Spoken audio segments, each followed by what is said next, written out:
Medegelowige, wat het op die kruis van Golgotha gebeur? As ek daai vraag vir jou moes vra vanoggend om dit te verduidelik aan die persoon wat langs aan jou sit, om in so 'n paar oomblikke na iemand te draai en net te verduidelik, hoekom het Jesus gesterf? Wat sal jy sê? Watter woorde sal jy kies om te verduidelik wat op Golgotha gebeur het? Ek weet, ons gaan dadelik, een van die eerste frases wat ons gaan gebruik is om te sê, Jesus het gesterf vir ons sonde, maar ek bedoel, meer as dit, hoe het dit gewerk? Hoekom was dit nodig? Hoe werk dit dat sy dood vir ons sondes betaal? Want ons sit met hierdie probleem dat ons met geuite uitdrukkings sit in die kerk, onder ons as Christene, kerktaal gebruik. En dit raak eintlik cliché. Jesus het vir ons sondes gesterf. En ons gebruik dit, is alom in ons woordeskat, maar ons weet nie wat ons daarmee bedoel nie. En dit bekommer my. En daarom wil ek vandag met jou oor 5 maniere praat, hoe die kerk deur die loop van die geskiedenis oor Golgotha nagedink het. Hoe die kerk haarself uitgedruk het, wat ons verstaan, wat op Golgotha gebeur het. Dis vir my belangrik. Dis vir my belangrik vir myself, dat ek self my kan verwoord oor hierdie heel belangrikste dag in ons lewe. Ek wil myself kan verwoord daaroor. Ek dink dit is vir my ook belangrik dat ons in 'n geloofsgemeenskap is, dat ek in 'n geloofsgemeenskap is vir wie dit belangrik is. Dat 'n geloofsgemeenskap waarvan ons deel is, nie tevrede is met klisjées nie. Nie tevrede is met enkel diep kerktaal nie, maar dat ons verstaan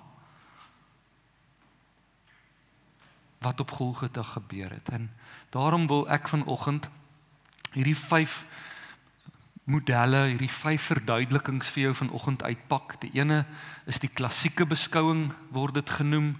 Die volgende ene is die objektiewe beskouing, die subjektiewe beskouing, God se regerende dilemma, en dan die solidariteitsteorie.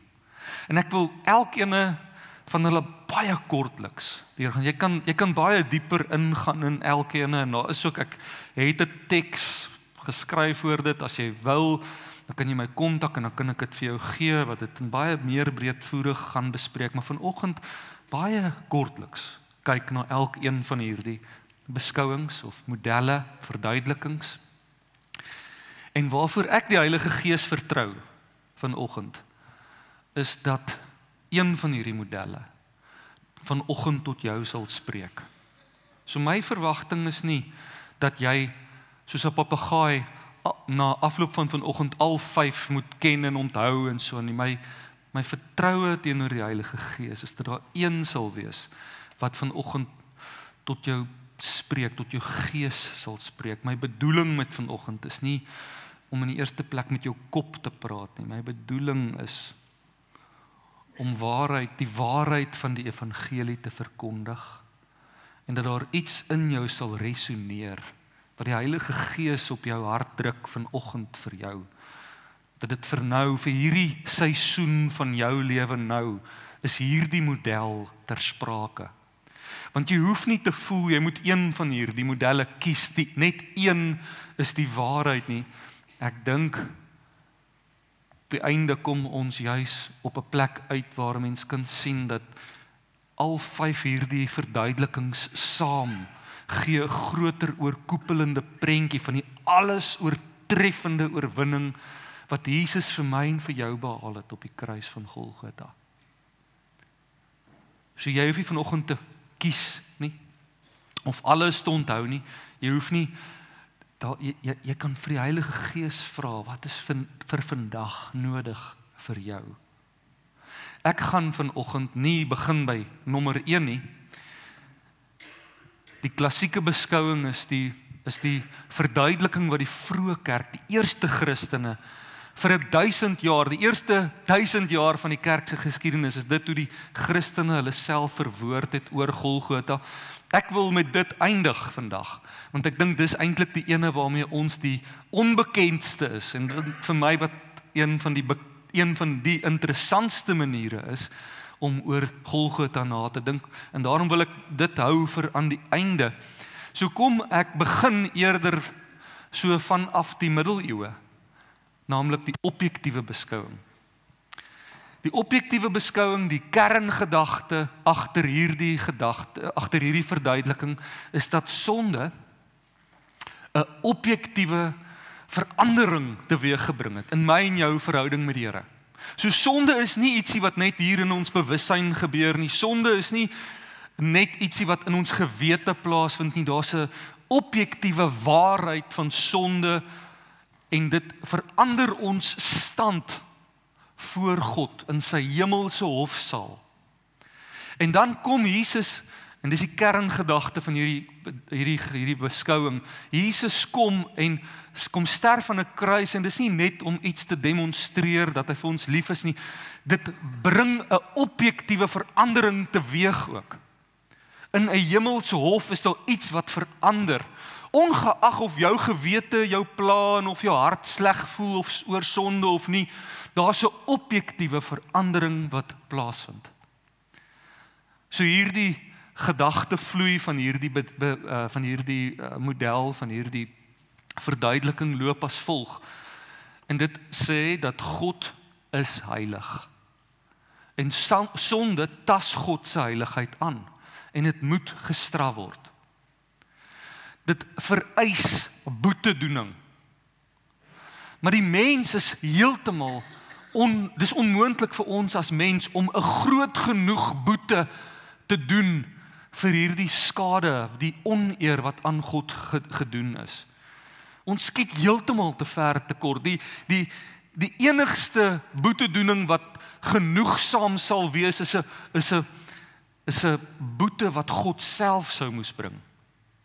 Maar die probleem is dat hierdie boete juis uit die oord van die mens moet kom. Want dis juis uit die geleedere van die mens wat die oortreding gekom het. So dis die mens wat die boete moet bring. So ons is eintlik in 'n skaakmat posisie. Ons moet boete doen, maar dis onmoontlik vir ons, want ons skiet ver tekort.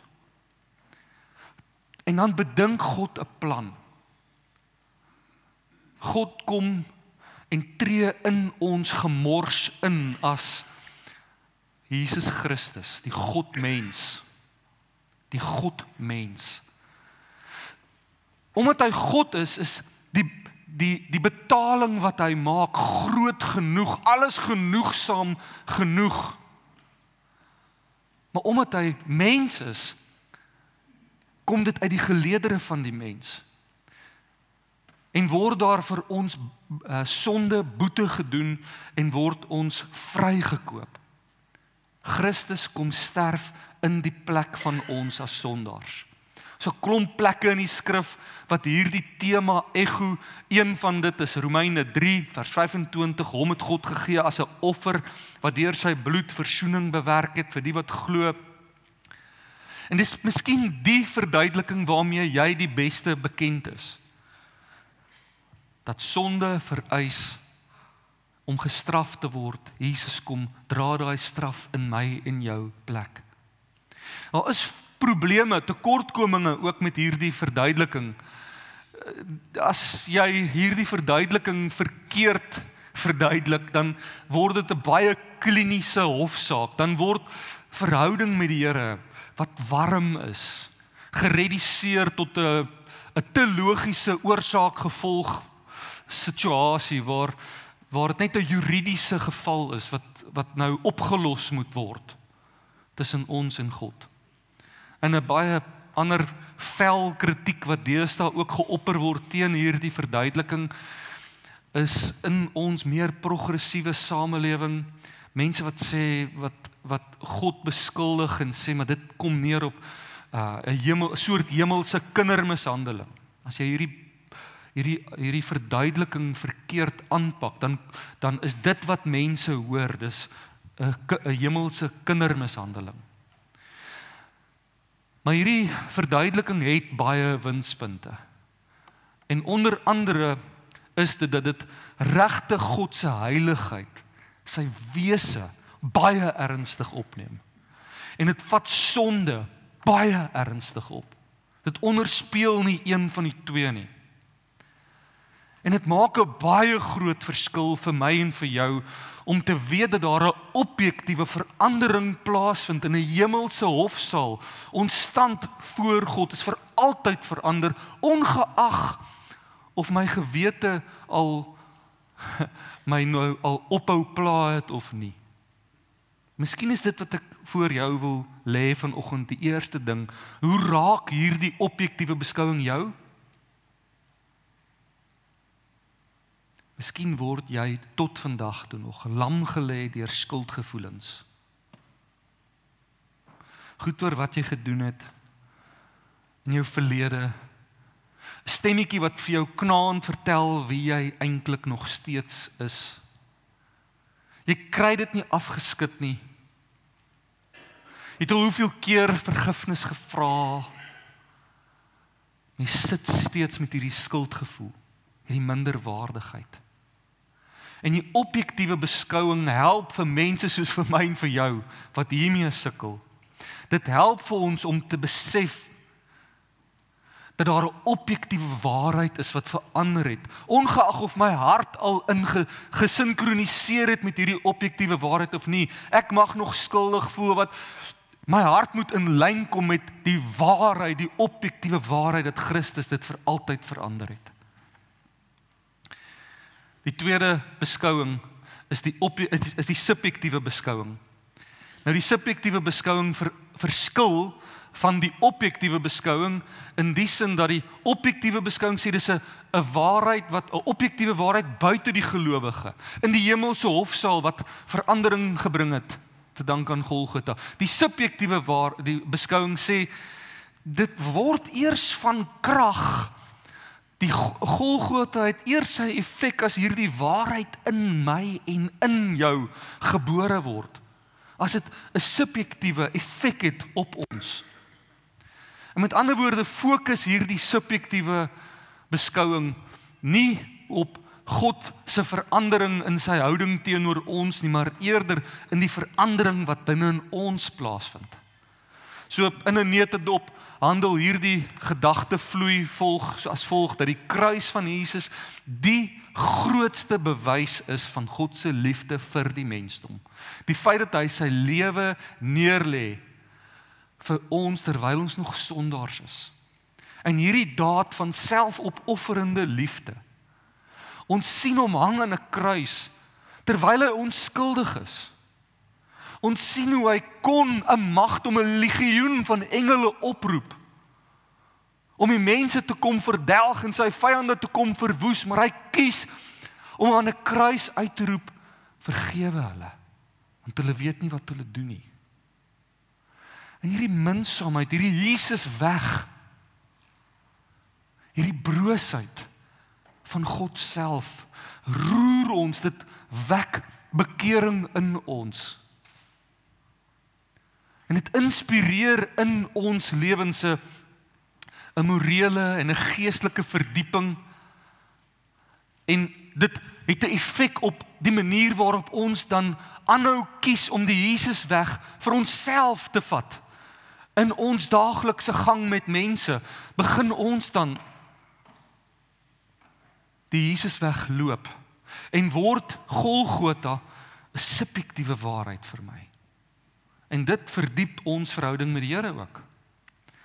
In ons wandel word dit sigbaar. Daar's 'n klomp plekke in die Bybel wat hierdie beskouing echo. Romeine 5 vers 8 sê byvoorbeeld, God bewys sy liefde vir ons hier en dat Christus vir ons gesterf het toe ons nog sondaars was. So God bewys sy liefde. Dis die grootste demonstrasie van God se liefde, sê hierdie beskouing. En dan maak jy hierdie demonstrasie jou eie, so dan sal Paulus sê byvoorbeeld in 2 Korintiërs, die liefde van Christus dring ons. Dit word vir hom 'n persoonlike waarheid. Dit is nie genoeg dat Golgotha net 'n objektiewe waarheid bly nie, dit word vir hom persoonlik waar. Die tekortkominge van hierdie beskouing is dat as jy dit verkeerd verduidelik, kan dit neerkom op moralisme, dat jy net 'n nuwe stel reëls het, jy moet net altyd sekere maniere optree en dan probeer jy eksterne gedrag reguleer. En hierdie beskouing, as jy hom verkeerd verduidelik, is hierdie beskouing nie lief om sekere moeilike skrifgedeeltes te verreken, wat baie keer vir ons in vandag se tyd aanstoot gee, die skrifgedeeltes soos dat hy in ons plek gesterf het. Die tipiese skrifgedeeltes wat ons kies om te vermy, want dit is baie moeilik om sin te maak van dit, want dit voel vir ons soos hierdie hemelse kindermishandeling vir ons moderne denke. So hierdie benadering, as hy hom verkeerd aanpak, kies om oor hierdie skrifgedeeltes te lees. Maar hierdie benadering het baie winspunte. Onder andere is dit die benadering wat fokus op transformasie. Golgotha bly nie net ietsie daar buite, 'n objektiewe waarheid nie, maar dit bevorder disippelskap, dit lei jou, as jy Jesus so sien hang op die kruis, dan wek dit berou in jou hart, dit wek bekering in jou hart, dit roep jou op tot 'n diepgaande volg van hom, 'n neerlê van jou eie wapens, en 'n optel van die wapens van die koninkryk, wat liefde is, vergifnis is. Dit lei tot transformasie, as hierdie beskouing reg gepreek word, reg verduidelik word. Die volgende beskouing is God se regerende dilemma. Dis met ander woorde nog 'n manier hoe die kerk haarself verantwoord op wat op Golgotha gebeur, en hierdie kerngedagte agter hierdie verduideliking is dat om te sê dat ons op die kruis iets sien van die karakter van God. Die kruis verkondig vir ons gelyktydig God se regverdigheid en sy liefde. Want hierdie gedagtevloei van hierdie verduideliking loop as volg, dat God as regeerder van hierdie heelal, regeer hy met regverdigheid in die een hand en met liefde in die ander hand. En sonde plaas God dan in 'n regerende dilemma. Aan die een kant wil sy liefde hom dring om net sonde te vergewe. Maar sy sonde net vergewe, dan sy nie regverdig nie. En dan kom die mens tot die slotsom, sonde is nie eintlik iets ernstigs nie. Maar as hy net uiting gee aan sy regverdigheid en sonde straf, dan skeur dit sy hart. Sy liefde lei skibreuk.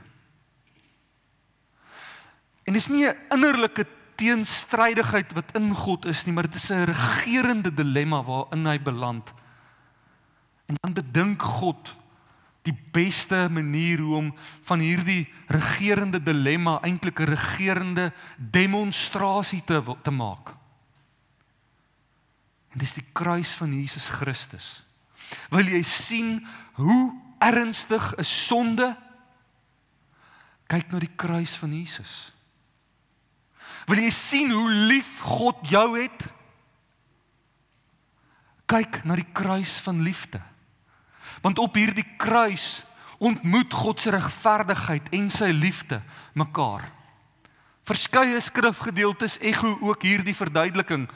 Psalm 85 byvoorbeeld, liefde en trou het mekaar ontmoet. Geregtigheid en vrede sal mekaar omhels. God openbaar homself, Eksodus 34, as barmhartig en genadig. Maar hy sal die skuldige nie ongestraf laat bly nie. Op 'n besonderse manier word hierdie regerende dilemma God se regerende demonstrasie, hoe gelyktydig sy regverdigheid en sy liefde seëvier aan die kruis van Jesus Christus. Sy tekortkominge van hierdie model, as jy hom verkeerd verkondig, kan die taal baie kompleks wees en mense laat verlore raak. Het raak baie abstrak en filosofies, publieke regverdiging en goddelike regering en geregtelikheid, bevrediging.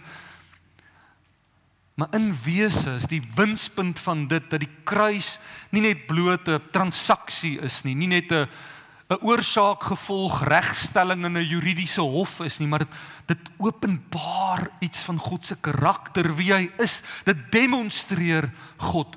Die kruis openbaar vir ons sy aard as 'n God van regverdigheid, heiligheid en liefde.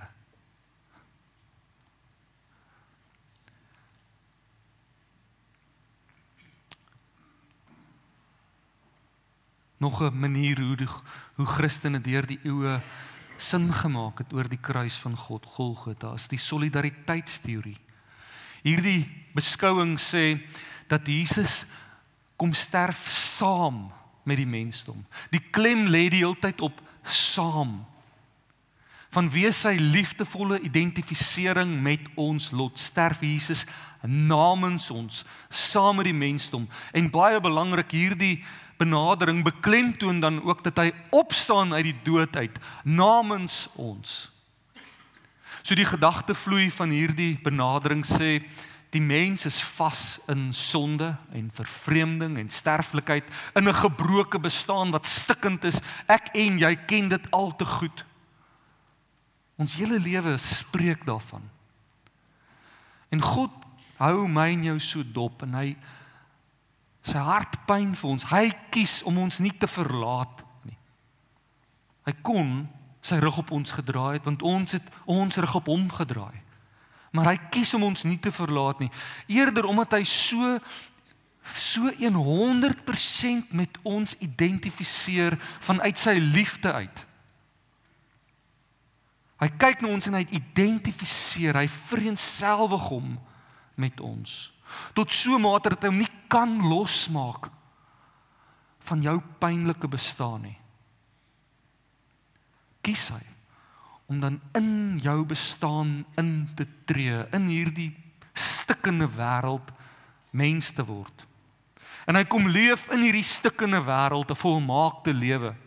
Sterf aan 'n kruis in 100% solidariteit met ons gebrokenheid.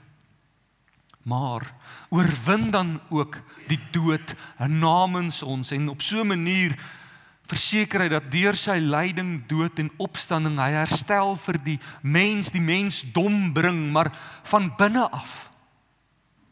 Op die einde staan hy op en hy bemagtig vir my en vir jou om deur sy gees in ons op te staan en ook binne in hierdie gemors waarin ons bevind, uiteindelik ook 'n oorwinningslewe te kan leef. Skrifgedeeltes wat hierdie benadering ego is om te sê, byvoorbeeld Hebreërs 2 vers 17, daarom moes hy in elke opsig aan sy broers gelyk word. Sê ietsie van sy vereenselwiging met ons. Romeine 6 vers 5, as ons een geword het met hom in sy dood, sal ons dit ook wees in sy opstanding. So hy vereenselwig hom met ons bestaan, dan kom sterf hy vir ons en dan vereenselwig ons hom met hom aan die kruis. En dan sterf ons saam met hom aan die kruis en dan kom staan hy ook op in ons. Dis wat Romeine sê. Die tekortkoming van hierdie benadering is, as jy hom verkeerd verduidelik, verklaar dit nie ten volle wat met sonde gebeur het nie. Is sonde nou vergewe, is dit net oorgesien, is dit vernietig, so jy moet hom reg verduidelik. Maar die winspunte is geweldig, vertroostend, vir mense soos vir my en vir jou, wat in gebrokenheid lewe, dit sê vir ons dat God so lief was vir jou, dat dit nie vir hom 'n opsie was om buite te bly staan nie. Hy is so geweldig lief vir jou, dat hy kies om nie afwesig te wees nie, maar om in ons lydingsbestaan, ons pynlike bestaan in te tree. Nou is hy hier met jou. En hy verbind dan ook die opstanding, hierdie benadering, baie sterk. En hy bemagtig jou om binne in hierdie gemors bestaan, waarin ons onsself nog steeds bevind, bemagtig hy jou om 'n oorwinningslewe te lewe.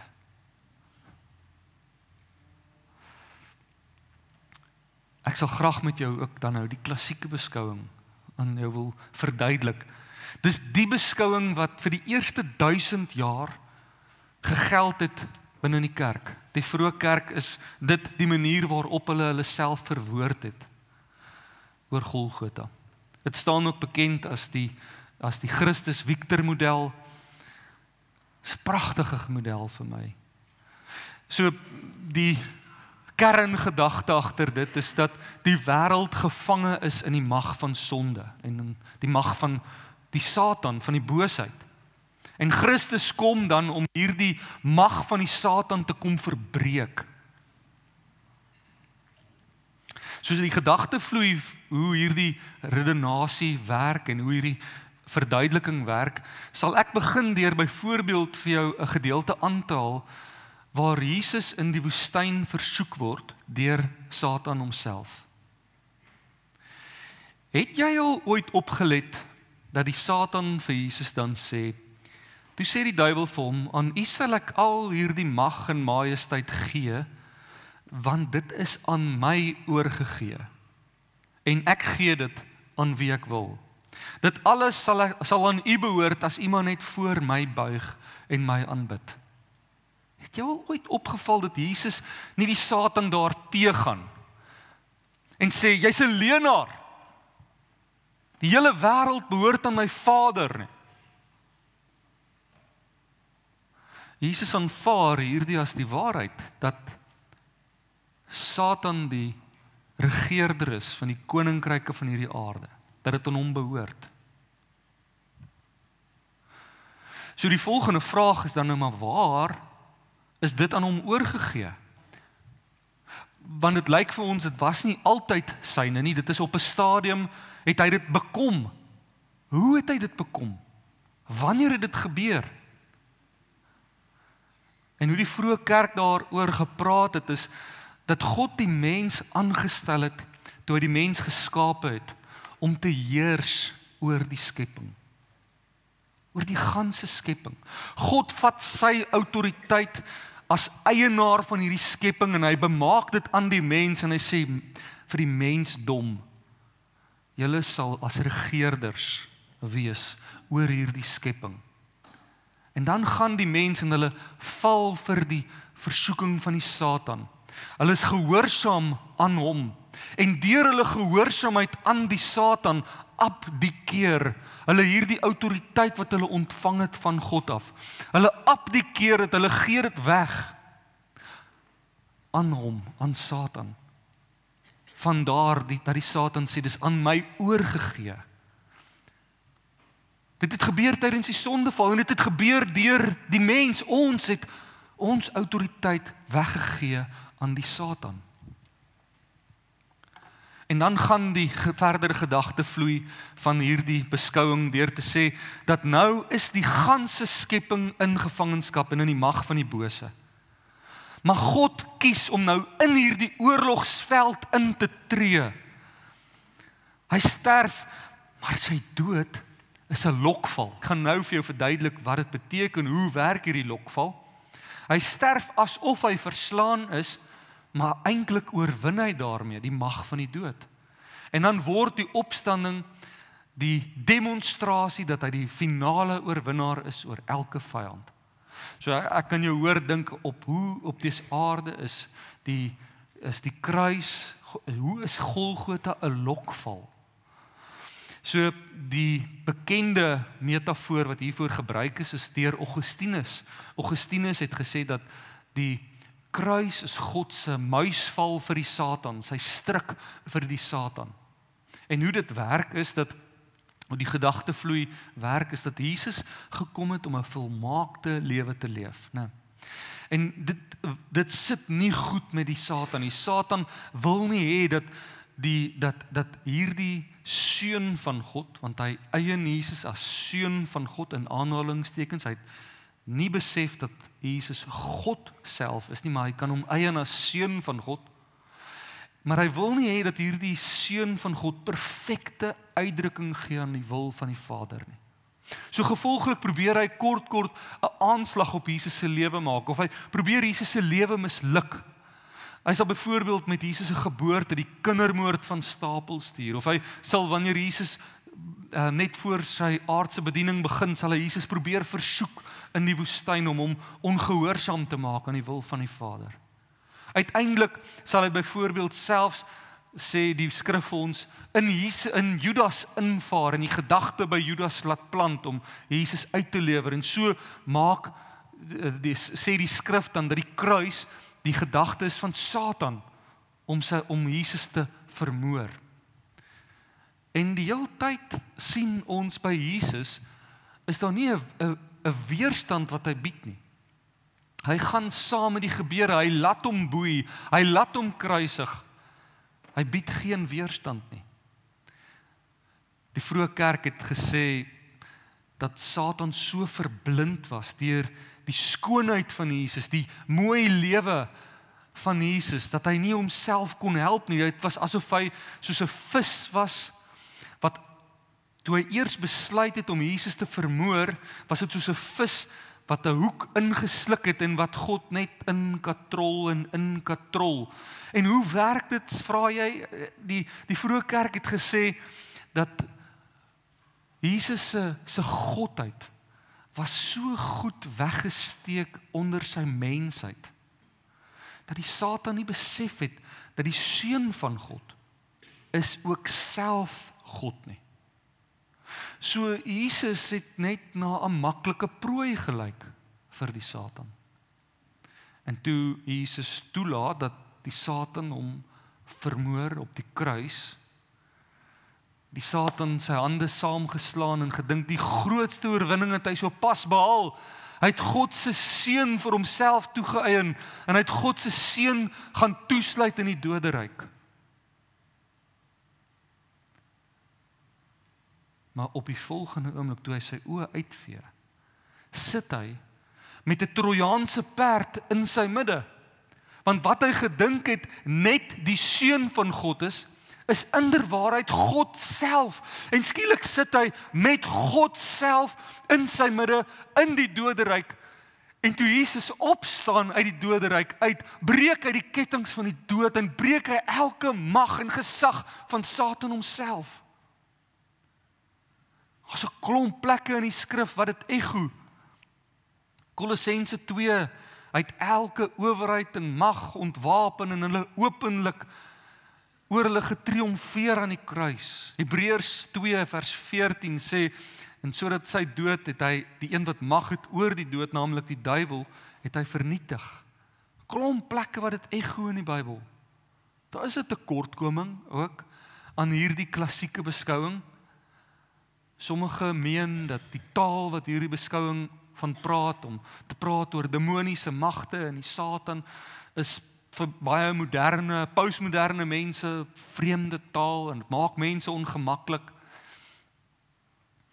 Ek verstaan dit, ek kan verstaan dat dit dalk jou ook ongemaklik maak.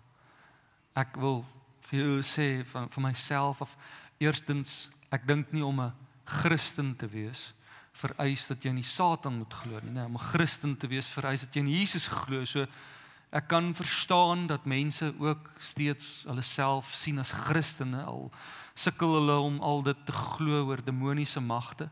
Maar vir myself glo ek regtig in die Satan en in die demoniese magte. Ironies genoeg het ek al baie keer getwyfel in God se bestaan, nog nooit getwyfel in die Satan se bestaan nie. Want sy vingerafdrukke is oral rondom ons. Die pyn wat hy saai, die chaos wat hy veroorsaak in hierdie wêreld is oral sigbaar. En ongelukkig in my bediening het ek al eerstens gesien te make gekry met demoniese magte.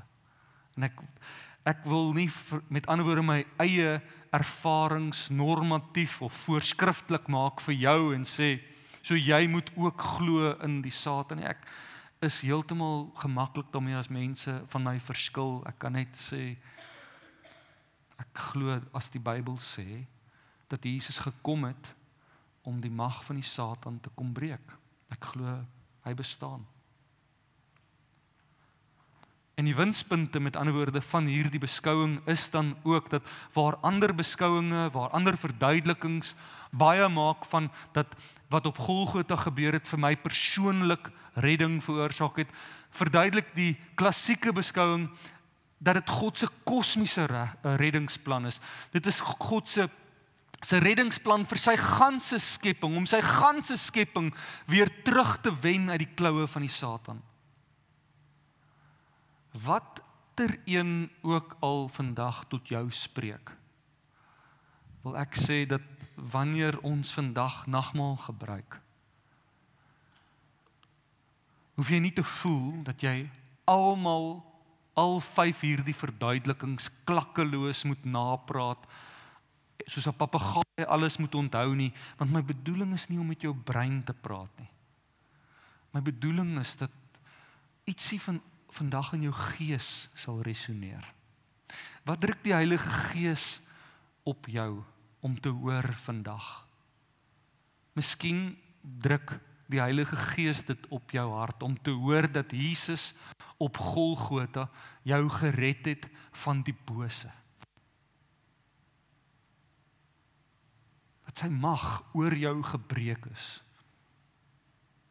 Dis goeie nuus. Maar miskien druk die Gees dit vanoggend op jou hart om te hoor dat Jesus jou gered het van die straf wat jou toekom.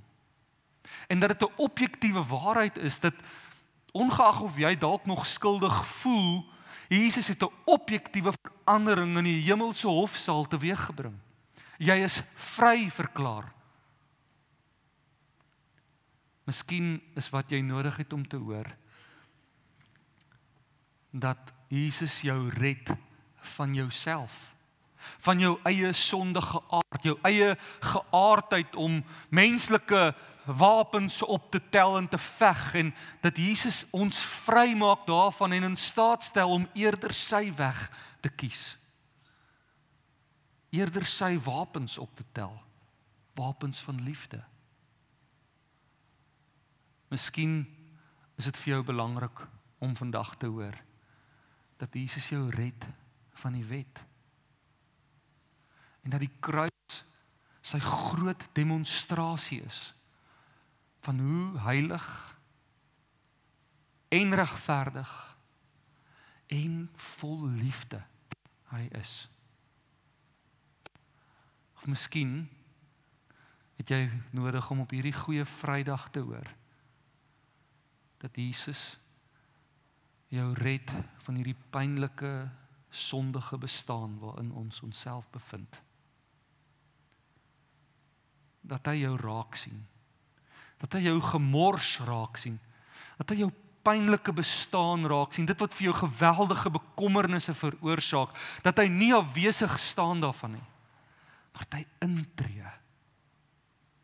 Dat hy saam met jou in die modder is. Maar ook dat hy opstaan uit die dood uit. Dat hy jou bekragtig deur sy Gees om 'n lewe van oorwinning midde in hierdie gemors te kan leef. Watter een ook al vandag tot jou spreek, my gebed is dat die Heilige Gees jou vandag sal ontmoet in die nagmaal. Dis nie uit gewoonte wat ek hierdie vra nie. Ek wil vra, is iemand oorgeslaan? Want niemand mag oorgeslaan word met hierdie goeie nuus nie. Jy moet ingereken word hierby. Hierdie is te goeie nuus om te mis. Die aand voor Jesus se kruisiging Het hy met sy hartsvriende gesit en saam die Paasmaal geniet. En toe op 'n gegeewe oomblik het hy afgewyk van die tipiese manier hoe die Paasmaal gevier is. Hy het brood gevat en dit gebreek. En toe weet sy disippels, hierdie is iets anderste. Want toe hy dit breek, toe sê hy, hierdie is my liggaam wat vir jou gebreek word.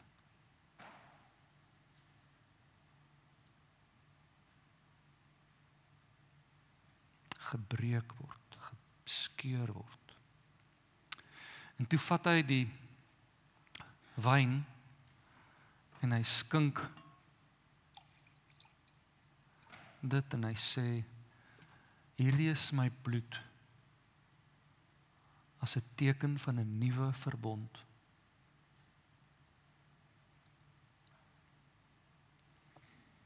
Ek weet nie wat het jy nodig om vanoggend te hoor nie, medegelowige. Dat Jesus jou red van die bose. Dat hy jou vryspreek van straf. Dat hy jou oproep tot disippelskap.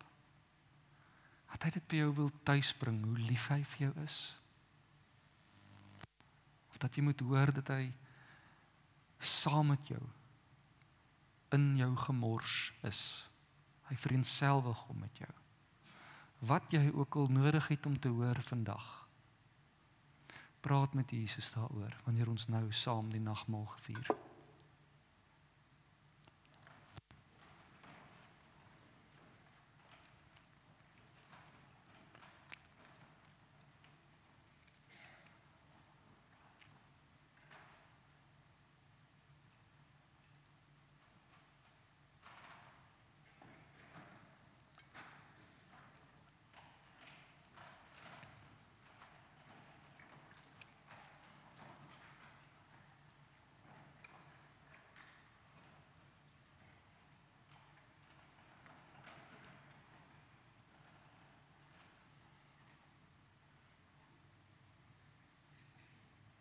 Hierdie kosbare mense wat hier voor my sit, Here.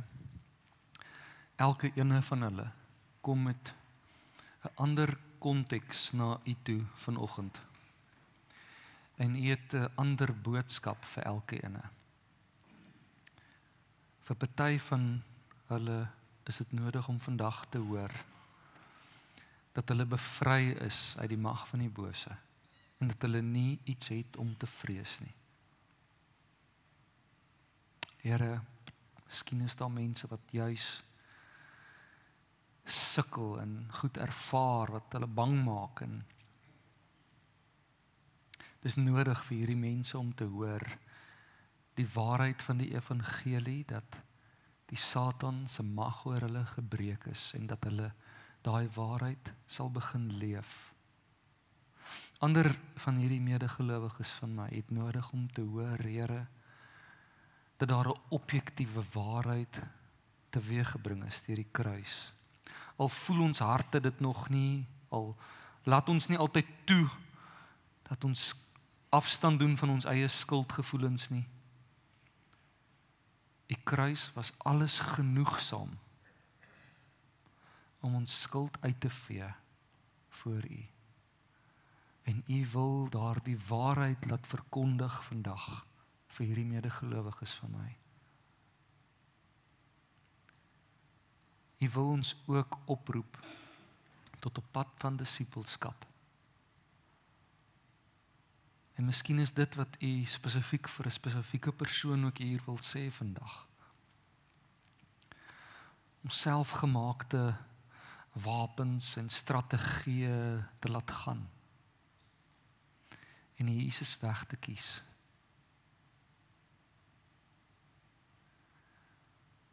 Here, miskien is hier iemand wat net voel of U so ver is. Maar dit nie reg kry om te ervaar dat U lief is nie. En vir hierdie persoon wil U Gees vandag kom sê, Kyk na die kruis. Hoe lief ek jou het. Is definitief ook mense, Here, wat in gebrokenheid hier sit. Wat baie bewus is van hierdie stikkende wêreld. Wat mense het wat siek is, vir wie hulle lief is. Mense het wat geweldige finansiële spanning het. Wat net so oorkom is met hoe stikkend hierdie wêreld is. En dankie dat U nie ons aan ons eie oorlaat nie. Maar dit is so U vereenselwig met ons, dat U kom intree in ons situasie. Namens ons kom sterf en namens ons die dood oorwin, namens ons opstaan, namens ons 'n oorwinningslewe begin leef, Here. Bekragtig ons deur die Heilige Gees. Amen.